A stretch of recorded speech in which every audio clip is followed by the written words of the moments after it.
오늘 이 히브리서를 오늘부터 묵상할 텐데, 히브리서는 누가 기록하였는지에 대한 것은 미상으로 되어 있습니다. 기록한 저자가 누군지는 기록되지 않고 다양한 설만 있습니다.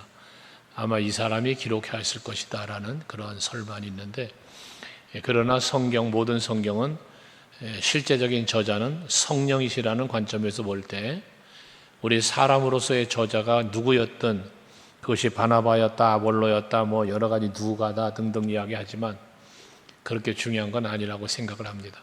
어쨌든 중요한 것은 성령께서 기록을 하셨다고 보는데, 이 히브리서가 다루고 있는 핵심적인 메시지는 예수 그리스도의 우월성, 예수 그리스도는 우월하신 분이시다. 그러니까 그 우월하신 예수 그리스도의 어떤 부분에서 우월하시냐를 쭉 말씀을 계속하실 터인데, 그러므로 예수 그리스도의 우월하심을 말하면서 권면하는 말씀이 뒤에 마무리적으로 나타나고 있습니다. 왜 이와 같은 말씀이 기록되었는가? 이 기록되어진 장소를 로마로 보고 있는데, 로마에 포로로 잡혀갔던, 도망을 쳐서 갔던, 삶을 찾아갔던, 어떤 모습으로 갔던 로마에 흩어져 있는 유대인들이 있는데, 이 유대인들이 너무나 핍박을 받고 기독교인으로, 그리스도인으로 살기가 너무 힘든 거예요. 많은 핍박이 있고 박해가 있다 보니까 다시 유대교로 돌아가고자 하는 이러한 흐름이 생겨나기 시작을 하게 되죠. 그러니까 그들에게 그러한 사람들을 대상으로 유대계의 그리스도인들, 지금 이제 유대교인이었으나 예수 그리스도를 믿고 그리스도인이 되었는데 이제 다시 박해를 통하여 그 유대교로 돌아가려고 하는 이러한 사람들을 대상으로 한 말씀의 기록이다라고 보는 거거든요.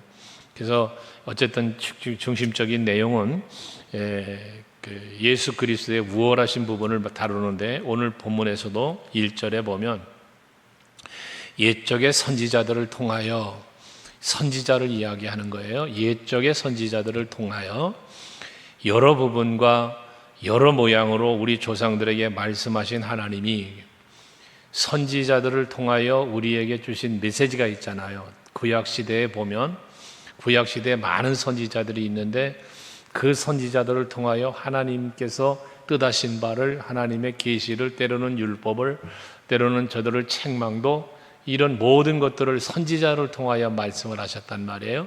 그렇게 말씀하셨던 하나님이 이 모든 날 마지막에는 구약을 마치고 이제 신약으로 접어 들어온 걸 말하죠. 마지막에는 아들을 통하여 우리에게 말씀하셨으니 이 아들을 만유의 상속자로 세우시고 또 그로 말미암아 모든 세계를 지으셨느니라 라고 말씀을 해요. 그래서 많은 선지자들과 예수님을 비교하는 거죠. 선지자들은 하나님이 주신 말씀을 전달하는 전달자였다면, 예수님은 친히 말씀이 되셔서 우리에게 친히 말씀을 하신다고 말이에요. 그래서 요한복음 1장 1절에 보면 태초에 말씀이 계시니라. 그 말씀이 하나님과 함께 계셨고 그 말씀은 하나님이시다는 거예요. 예수님은 곧 하나님이심에 대한 말씀이, 태초에 말씀이 있었는데 이 말씀이 하나님과 함께 계셨는데 이 말씀이 하나님이래요. 근데 이 말씀이 육신이 되어 이 땅에 오셨다는 거예요. 그 예수님이세요. 그러니까 선지자들은 하나님이 주신 말씀을 받아서 전달했다면, 예수님은 친히 본체 하나님으로 말씀을 선포하시는 선포자가 되었다는 것이죠. 그러니까 이 말씀은 무엇을 의미합니까? 예수 그리스도는 선지자들보다 더 우월하시다라는 부분을 말씀하고 있다는 것입니다. 오늘날도 마찬가지죠. 주의 종이 말씀을 선포하고 목양을 하고 하지만 예수보다 큰 목사가 있을 수 없어요. 예수보다 큰 장로가 있을 수 없어요. 그 누구도 예수보다 큰 자가 세상에는 없어요. 그래서 이 세상에 어떤 사람도, 사도들이 큰 일을 하고 기적을 행하고 했어도 예수보다 더 크고 예수보다 더 귀한 자가 있을 수가 없다는 거예요. 그래서 선지자들의 비교를 한 거거든요. 그러면서 일컬어 보면 예수를 일컬어 뭐라 그러냐, 만유의 상속자다라고 말씀을 하고 있어요. 만유의 상속자라는 얘기는 뭡니까? 만유의 주인이 계시는데 창조주죠.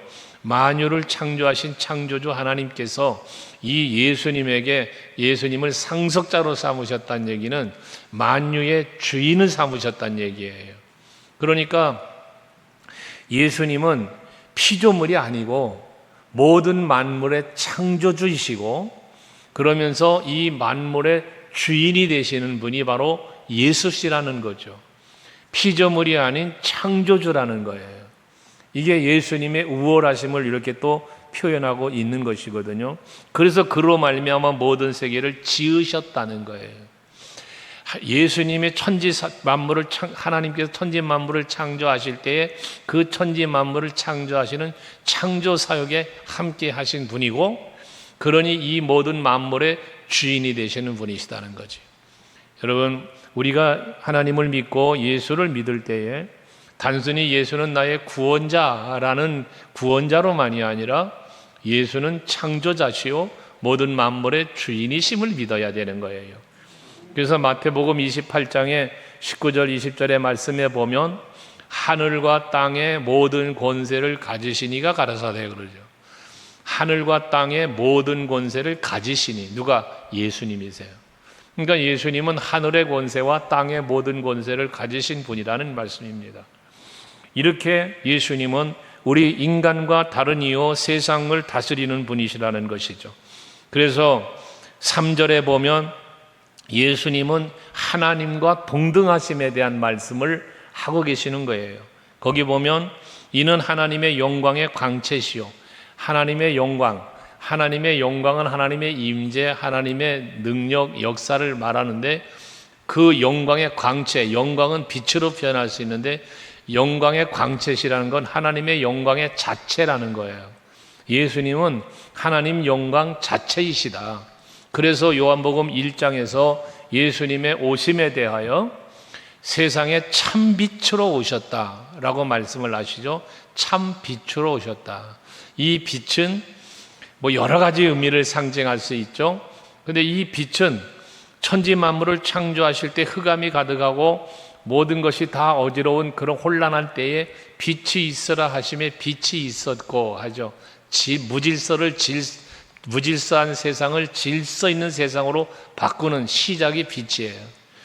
어둠의 권세가 가득하고 죄악으로 가득한 세상에 그 죄악의 모든 어두운 세상을 빛으로 비추시기 위해 오신 분이 예수라는 거예요. 그래서 하나님 영광의 광채, 그 빛 자체이심을 말씀하고 있는 것입니다. 예수님은 곧 하나님과 동등하시다는 거예요. 그래서 그 다음에 뭐라 그래? 그 본체의 형상이시다라고 말합니다. 본체의 형상, 여기서 본체는 하나님을 말해요. 그러니까 성부 하나님의 본체시다는 거예요. 그 형상을 입고 이 땅에, 그 형상을 가지고 이 땅에 오신 거예요. 그러니까 예수님은 이 땅에 인간의 몸을 입고 오셨지만 그 본체는 하나님이시다는 거죠. 그래서 예수님에게는 신성과 인성이 함께 있는데, 그 신성과 인성이 함께 있는 중에 예수님은 그 신성으로 인성을 다스릴 수 있는 분이라는 거예요. 그게 신성이라는 거죠. 그래서 빌립보서 2장 6절에도 보면 너희 안에 이 마음을 품으라 곧 그리스도 예수의 마음이니 하면서 그는 근본 하나님 본체시나 그러잖아요. 예수님이 하나님 본체시라는 거예요. 본체시지만 하나님과 동등됨을 취할 것으로 여기지 아니하시고 도리어 종의 형체를 갖추고 인간의 모습으로 이 땅에 오셨음을 말씀하고 계시잖아요. 본체가 하나님이시다. 그러니까 이 하나님은 우리 인간의 몸을 입고 오셨지만 우리 인간과는 다르신 분이라는 거예요. 예수님이. 여러분, 우리가 예수를 그리스도라고 믿고 예수를 우리의 구원자라고 믿는 이유가 거기에 있는 것입니다. 만약에 우리 인간과 동일하신 인간의 예수라면 우리 구원자가 될 수 없고요. 또 우리가 말하는 그리스도가 될 수가 없는 것이죠. 그래서 하나님 영광의 광채, 하나님 영광의 본질이시고 본체시고 또 그의 능력의 말씀으로 만물을 붙드시며 라고 해요. 모든 만물을 창조하셨다고 그랬는데 창조하신 걸 붙드셨다, 이 말은 모든 만물의 주권자, 섭리자라는 얘기예요. 모든 만물을 마음껏 다스릴 수 있는 분이라는 얘기예요. 그래서 예수님의 공생애 중에 보면 제자들과 함께 배를 타고 바다를 가는 중에 풍랑을 만나잖아요. 그때 예수께서 일어나서 그 바다를 꾸짖으시니 바다가 잔잔해져요. 이가 네기에 이런 일까지 하는가? 제자들은 두려워하시죠. 또 마태복음에서는 예수님이 무리를 걸어오세. 풍랑 만나서 배가 어려움을 겪고 있는 그러한 제자들 앞에 무리를 걸어오시는 예수님. 그러니까 모든 만물을 창조하시는 것만큼이 아니라 이 만물을 마음껏 다스리실 수 있는 그러한 주권도 가지고 계신 분이 바로 예수시라는 거예요. 천지 만물의 모든 것들이에요. 그러니 우리 인간은 이 만물을 다스릴 수가 없어요. 부는 바람을 내 마음대로 다스릴 수가 있습니까?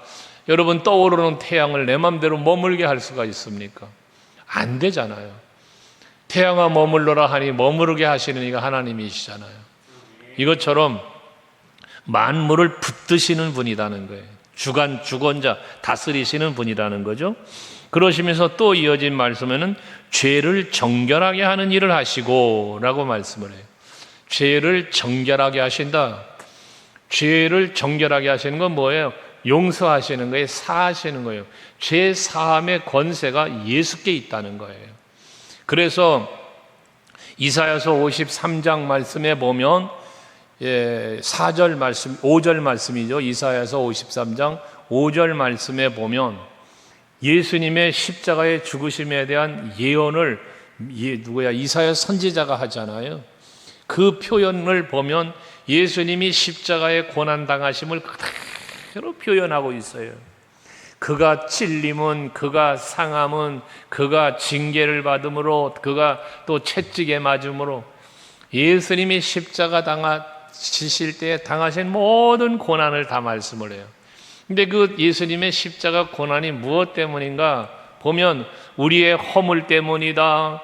또 우리의 죄악 때문이다. 우리에게 평화를 누리게 하시기 위함이다. 또 우리에게 나음을 받게 하시기 위함이다. 등등. 이 모든 것은 우리를 위하여 지시는 십자가임을 말씀하고 있어요. 그러니까 본체 하나님이심에도 불구하고 이 땅에 인간의 몸을 입고 오신 이유가 어디 있냐? 이 아담의 죄로 인하여 인간들의 죄악이 가득한 세상에 그 죄를 대신 죄값을 지불하며 우리를 구원하시기 위하여 죄를 사하시려고, 죄를 정결하게 하시려고, 그 일을 하시려고 예수께서 오신다는 이야기예요. 그러므로 우리는 우리의 죄가 예수 그리스도로 인하여 그가 죄를 정결하게 하시는 일을 하셨기 때문에, 그 십자가 지심이죠. 그 일을 하셨기 때문에 그로 인하여 우리는 죄가 사함받고 정결하게 되어 하나님의 자녀가 되었다는 이 사실 또한 우리는 믿는 거잖아요. 이게 그것이, 그 믿음이 예수는 나의 구원자라는 고백을 하게 되는 것입니다. 그래서 이 세상에 그 무엇도 우리의 죄를 사할 수 있는 권세자 아무도 없어요. 나를 대신하여 죄값을 대신 지불해 줄 사람도 아무도 없어요. 오직 예수만이 하실 수 있는 일이었던 거죠. 그러니까 유일하신 예수예요. 창조주로서도 또 만물의 주인으로서도 죄를 용서하시는 것으로서도 마찬가지. 그래서 높은 곳에 계신 지극히 크신 이의 우편에 앉으셨느니라. 우리가 신앙 고백하죠. 예수께서 부활하시고 승천하셔서 하늘에 오르사 하나님 우편에 앉아 계시다가, 그러죠. 보좌 우편에 앉아 계신다는 걸 뭘 말합니까? 그 보좌 우편에 앉아 계신다는 이야기는 보좌의 권세를 가지셨다는 이야기예요. 하나님과 동등된 자리에 계신다는 걸 말하는 거예요. 그러니까 인간의 몸을 입고 오셨지만, 그래서 십자가를 지고 죽으셨지만, 결과적으로는 그 보호자에 앉는 영광의 자리에, 그 권세의 자리에 앉으시는 분이라는 겁니다. 그러면서 또 4절에는 그가 천사보다 훨씬 뛰어남은 그들보다 더욱 아름다운 이름을 기업으로 얻으심이니 라고 합니다. 앞에 선지자들과 비교했고요, 또 다른 모든 인간들과 만물 속에서 만물보다 뛰어나신 이를 이야기했고요, 그리고 천사들보다도 더 뛰어나신 분이다, 우월하신 분이다를 말씀하는 겁니다. 당시에는 천사들에 대한 어떤 그 신적 권위를 부여하면서 그들을 추종하며 따르는 무리들이 또 있었으니까 그들이 따르고 추종하는 천사보다 더 우월하신 분은 예수시라는 사실을 또한 말씀하고 있는 거예요. 그러면서 하나님께서 예수님에게 대하여 하신 말씀들을 하나하나 끄집어 올리면서 언제 천사들에게 이런 말 했냐라는 걸 말하고 있는 거거든요. 예수께서 세례를 받을 때에, 예수께서 공생애를 시작을 하실 때에 예수님에 대하여 말씀하신 바가 있지 않습니까? 그에 대해서 시편의 기록들을 주로 여기 나열하고 있는데, 너는 내 아들이라, 오늘 내가 너를 낳았다. 나는 그에게 아버지가 되고 그는 내게 아들이 되리라. 이는 내 사랑하는 아들이라 등등 예수님에 대한 표현, 하나님의 메시지이죠. 그런데 천사에게 그런 말 한 적 없다는 거예요. 천사들에게 너는 내 아들이다, 오늘 내가 너를 낳았다, 천사에게 그 말 안 했다는 거죠. 그러니까 천사들보다 더 크시니까 예수시라는 거예요. 오히려 예수 그리스도를 이끌어 세상에 다시 들어오게 하실 때, 다시 말해 다시 재림하여 오시는 날을 말하는 거예요. 이제 심판의 주로 재심을 말할 때에 6절에 보면 하나님의 모든 천사들은 그에게 경배할지어다 했어요. 그러니까 천사들은 하나님의 아들이라 일컬음 받지도 않고, 예수님이 그렇게 제명하여 축복한 메시지를 들어본 자가 아니라 도리어 뭐해? 예수께서 심판주로 오시게 될 때 그때 모든 천사들은 그에게 경배할지어다. 천사보다 뛰어나신 예수 앞에 천사들은 예수를 경배하는 대상이란 말이에요. 천사들은 예수님께 경배를 드려야 대상이지 천사를 우리가 추종해야 될 대상이 아니라는 거예요. 그러니까 여러분들도 천사 그러면 여러분 예수님과 천사 당연히 비교하면 예수가 우월하시죠. 그럼 여러분과 천사는 어떻습니까? 성도, 그리스도의 은혜로 구원받은 성도 여러분들과 천사 누가 더 우월하다고 생각하십니까? 성도와 천사 누가 더 우월해? 예수님이 우월한데 천사하고 예수님은. 그럼 성도와 천사 누가 더 우월하냐? 여러분, 성도가 더 우월한 거예요. 뒤에 14절을 먼저 가서 한번 보시고 오면 14절에 보면 모든 천사들은 섬기는 영으로서 구원받은 상속자들을 위하여 섬기라고 보내심이 아니냐. 여기 구원받은 상속자가 누굽니까? 성도 여러분들이에요. 그러니까 그리스도 예수의 그 십자가의 공로로 우리는 제사함 받았고 구원함을 받아 뭐가 됐다 그래요? 요한복음 1장 12절에 하나님의 자녀가 됐다 그러죠. 우리는 하나님의 자녀가 된 사람들이에요. 하나님의 기업의 상속자가 된 사람들이에요, 우리가. 그러니까 모든 천사들은 이렇게 하나님 앞에 상속자가 되어진 구원받은 성도들을 섬기라고 세운 자들이 바로 천사들인 거예요. 그러니까 우리 성도 여러분들보다 천사는 여러분이 더 우월하다. 천사들은 나를 섬기라고 지어진 자든 존재들이라는 것이죠. 그러므로 나보다 나를 섬기라고 지음받은 천사인데 하물며 그리스도가 어쩌겠어요. 그런데 예수를 믿는 사람들이 천사를 추종하고 여러분 섬기려고 한다 그러면 안 된다는 거죠. 그걸 지금 비교하면서 말씀하고 있는 거예요. 그러면서 7절에 천사에 관하여 말씀한 거예요. 천사들에 관하여 말씀한 것을 보면 그는 그의 천사들을 바람으로 그의 사역자들을 불꽃으로 삼으시느니라. 여기서 말하는 그는 누구야? 예수예요. 예수님은 천사들을 바람으로 그의 사역자들을 불꽃으로 삼으시느니라. 다시 말해서 여기 삼는다는 말은 뭐예요? 그렇게 다스린다는 거예요. 예수님 마음대로 다스릴 수 있는 존재가 이 천사들이라는 것이거든요. 그러니까 천사보다 우월하신 예수님을 말씀하고 있는 거란 말이에요. 이 세상에 존재하는 영적인 세계에서도 뭐 여기 말한 천사도 있지만 천사가 타락하여 마귀가 된 거 아닙니까? 마귀도 사탄도 모든 귀신들도 다 예수 그리스도의 권세 앞에 다 굴복하는 거예요. 그러니까 군대 마귀라고 하는 것들이 그 떼거리 마귀도 예수님의 말씀 한마디에 쫓겨나가지고 돼지떼로 들어가잖아요.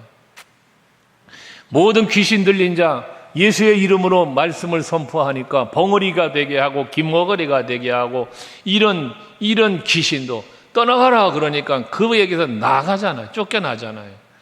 이게 바로 예수님에게 다스림을 받는 천사요 마귀요 귀신들이라는 거예요.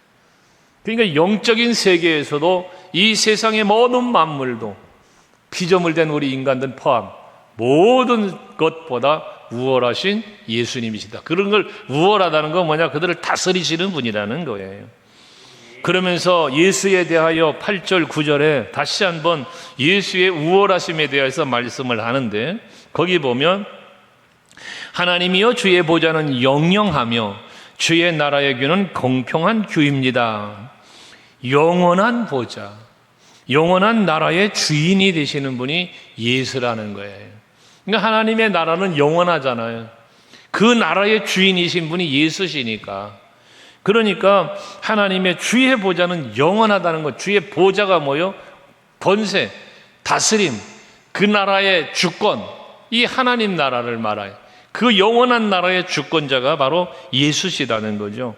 그러면서 9절에도 주께서 의를 사랑하시고 불법을 미워하셨으니 그러므로 하나님 곧 주의 하나님이 즐거움의 기름을 주께 부어 주를 동료들보다 뛰어나게 하셨다라고 말씀을 하고 있죠. 여기 하나님이 즐거움의 기름을 부었다라고 그에게 말하는데 이 즐거움의 기름은 왕을 세울 때 기름을 부어 왕을 세우면 그 왕이 기름 부음 받아 왕이 되니까 사람들이 기뻐하며 즐거워하며 그 왕을 추대하며 높이잖아요. 이렇게 그걸 일컬어 말하는 건데 예수님에게 그런 기름을 부었다는 거예요. 그러니까 메시아 기름 부음 받은 자잖아요. 그리스도 기름 부음 받은 자예요. 이게 바로 예수님이시라는 거예요. 그래서 제사장으로 왕으로 선지자로 그 사역을 감당하시게 된 예수, 이걸 일컬어 말씀하는 거잖아요. 그래서 그러면서 그는 의를 사랑하고 불법을 미워하셨으니 그랬어요. 의는 사랑하는데 불법은 미워하셨다는 건 뭡니까? 의와 불법을 심판하시는 분이라는 거예요. 모든 것을 다스리고 이 판단, 심판하실 것을 말씀하고 있는 것입니다. 이건 심판의 주님이 되는 거예요. 창조주, 또 만유의 상속자, 그리고 뭐 죄를 사하시는 분, 정결케 하시는 분, 천사보다 크신 분, 모든 마지막 심판의 주로서 심판의 왕으로 오시게 될 분을 말씀한다고 말이에요. 또 말씀하시기를 10절 이하의 12절까지도 주여 태초에 주께서 땅에 기초를 두셨으며 창조주 하늘도 주의 손을 지으신 바라 그것들은 멸망할 것이나 오직 주는 영전할 것이요 그것들은 다 옷과 같이 낡아지리니 의복처럼 갈아입을 것이요 그것들은 옷과 같이 변할 것이나 주는 여전하여 연대가 다함이 없으리라. 영원하신 하나님, 세상 모든 만물들은 다 유한해요. 끝이 있다고 말이에요. 시작이 있으면 끝이 있는 게 세상이에요. 하지만 예수님은 끝이 없는 분이요 영원하신 분이란 말이에요. 그러니까 영원 전부터 태초에 계셨던 예수, 영원까지 계신 예수, 그러니까 영원이라는 시공간을 다스리시는 분이 바로 예수님이시라는 겁니다. 그러니 이 세상에 그 무엇보다도 다 위대하실 수밖에. 모든 악의 권세도 마지막 때가 되면 어떻게 돼요? 결박하여 무조갱 속에 집어넣고 봉인하신다잖아요. 그러니까 그들도 마지막이 있는 거예요. 멸망이 있는 거예요. 하지만 예수님은, 하나님의 나라는 영원하다고 말해요. 영원하다. 그래서 예수님에 대하여 다시 한번 천사들에게 이런 말 했냐? 라면서 그런 말 천사들에게 한 말이 없다. 예수께서 하신 말이라는 말씀이잖아요. 그러면서 3절에 보면 13절에 내가 네 원수로 네 발등상이 되게 하기까지 너는 내 우편에 앉아 있으리라 했느냐? 천사들한테 이 얘기 안 했다는 거예요. 천사들에게 이 말 안 했어. 그럼 누구에게 했어? 예수님께 했어요. 그럼 예수님은 어떤 분이다는 거예요? 원수로 내 발등상이 되게 하고, 발로 밟고 설 수 있는 발등상. 발등상이라는 말은 발 밑에 있는 상을 말하는 거예요. 왕들이 보좌에 앉았을 때에 발을 편안하게 올려놓을 수 있도록 발받침 상, 이 발등상이라는 거거든요. 원수들을 그런 발등상으로 삼으셨다는 거예요. 짓밟는다시는 거죠. 예수님이 발로 짓밟으신다는 거예요. 그렇게 하기까지 너는 내 우편에 앉아 있으리라. 그래서 이제는 심판의 주로 모든 악의 권세와 세상의 모든 이 것들을 다 다스리고 결박하여 무조갱 속에 가둔다고 한 것처럼 그런 다스림의 권세를 가지시니, 그것도 영원토록 그 권세를 가지시니가 예수님이시다. 이런 예수님의 우월함, 이거를 계속해서 지금 말씀하고 있는 것입니다. 자, 그렇다면 14절은 아까 말씀드렸던 것처럼 천사들은 섬기는 영으로 우리 곁에 있다. 그래서 저와 여러분을 섬기고 여러분들을 돕기 위하여 하나님께서 세운 종들이 천사들이라는 것 기억하시면서, 우리가 신앙생활을 하면서 오늘의 말씀을 잘 마음에 담아야 할 것은 우리가 믿는 예수님을 우월하신 분으로 믿어야 된다는 거예요. 근데 우리들이 믿으면서도 간혹 세상의 것들보다도 예수님을 우월하게 생각하지 못하는 이러한 우리들의 믿음의 어떤 신앙생활에 잘못된 요소들이 있다는 거죠. 이게 이 당시에 로마에 사는 유대교 그리스도인, 유대인들 중에 그리스도인들이 그랬다는 거거든요. 그들을 권면하기 위하여 지금 말씀하는 거니까. 그러나 오늘 우리들의 시대도 한번 생각해 보자는 거죠. 우리가 주 예수보다도 귀한 것은 없네. 아까도 찬송들 부르셨잖아요, 예배 전에. 주 예수보다 귀한 것은 없다고 우리는 찬송하고 고백을 하죠. 그런데 정작 우리들의 생활의 현장에 어느 상황에 부딪히다 보면 예수보다 귀한 게 왜 그렇게 많은지, 예수보다 좋은 게 왜 그렇게 많은지요. 그러한 우리들의 신앙생활 속에서 이 말씀을, 오늘의 말씀을 잘 한번 마음에 새겨보는 시간이 되어야 된다는 거예요. 예수보다 귀한 것이 있을 수가 없고 예수보다 위대하고 큰 것이 있을 수가 없어요. 그러니까 우리는 오직 예수라는 이 신앙을 가지고 우리가 하나님 앞에도 서야 되고 세상 앞에도 서야 하는 것입니다. 사도 바울이 그 오직 예수의 신앙 때문에 세상에 소중하게 여길 만한 모든 것들을 다 배설물로 여기고 오직 예수 바라보고 그 부름의 상, 새 하늘에 있는 내 표대 부름의 상, 이것만 바라보고 갔다라는 그의 빌립보서 3장의 고백처럼 말입니다. 여러분에게도 오직 믿음의 표대는 예수여야 하고 여러분들의 바라봄의 소망도 오직 예수, 오직 하나님의 나라일 수 있어야 한다는 겁니다. 세상에 어떤 힘도 바꿀 수가 없는 거예요. 의지하리가 없는 거예요. 다윗과 골리앗의 전투에서도 늘 말하잖아요.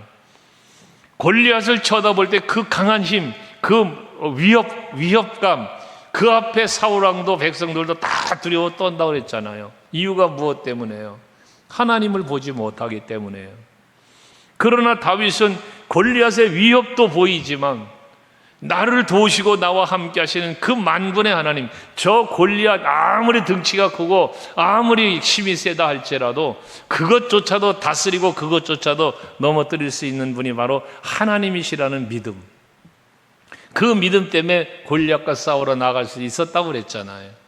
오늘 우리들에게 요구되는 믿음이 그와 같은 믿음이라는 겁니다. 그러기 위해서는 오늘 앞에도 말씀을 계속 드렸던 것처럼 예수 그리스도의 우월성, 이 세상에 그 무엇보다도 가장 위대하시고 존귀하시고 권능 있으신 분, 이러한 예수로 여러분들이 확실하게 믿으셔야 한다는 거예요. 그 믿음으로 여러분 믿음에 승리하는 삶을 사시고 그 믿음으로 하나님을 기쁘시게 해드리는 여러분 모두가 되실 수 있기를 바랍니다. 우리 기도하십시다.